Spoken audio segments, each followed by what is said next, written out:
Welcome to My Counselor Online. I'm Cassie, and this is My Counselor Says.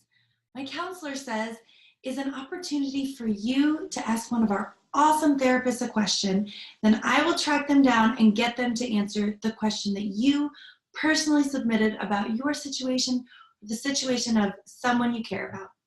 Today's question comes from Jess, and this is her question. My friend is in an emotionally abusive relationship with her boyfriend. He constantly cheats on her with other women, particularly when drinking. He puts her down verbally when at home. She's in love with him and doesn't want to end the relationship because of his little girl and her 2 children, all from previous marriages. I've been counseling her to end the relationship before worse things happen. They are not married. She's also facing a possible cancer diagnosis. What to do? Jess, that's a tough one, and we'll find out what my counselor says. When someone we care about is in an emotionally destructive relationship, it's like watching a train wreck in slow motion.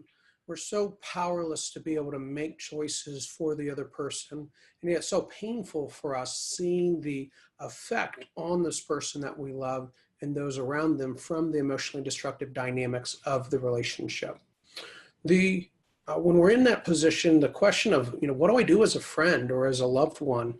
How do I approach the situation and be helpful to this person that seems unable to make the decisions that would be best for them in their situation?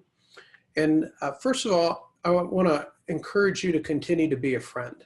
And I know that that is a difficult thing to do when you're in that situation. It's easy to feel frustrated and to distance yourself. But the person really needs you in their life as someone that cares for them and is able to be a support to them. And so I would encourage you to continue to do that and be that.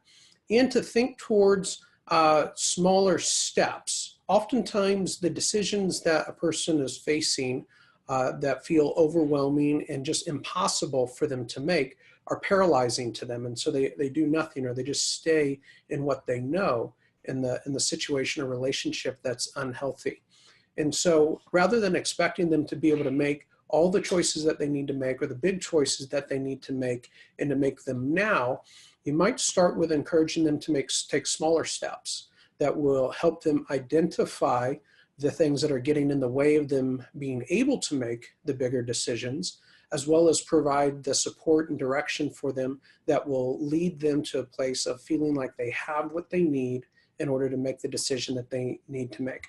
So some of those smaller steps might look like picking up and reading a book, right? Leslie Vernick has a wonderful book called The Emotionally Destructive Relationship that is geared towards helping an individual identify the elements of an emotionally destructive relationship and being very practical in how to go about engaging and getting out of a situation like that, or thinking through the decisions that need to be made along the way in a relationship like that.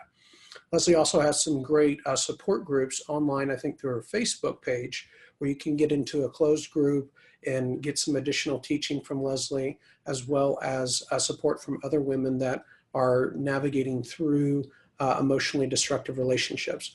So sometimes the decision to read a book is a lot easier decision to make than to leave a relationship.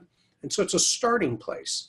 You might also engage a local support group like a Celebrate Recovery or Living Free or something like that. That's a church-based support system that can allow the person to process through their own dynamics, maybe codependency that's a part of the picture for them that's getting in the way of them making decisions that would be good for them, and maybe engaging in counseling to be able to get into the details of their life that maybe are creating obstacles for them from making the good decisions that you would hope to see for your friend. Jess, thank you for your question. If you have a question that you would like one of our awesome counselors to answer, you can find the form to submit at MyCounselor.Online/ask. I'll track down one of our counselors, get them to answer your question, and you can look for the answer in an upcoming edition of our weekly e-newsletter.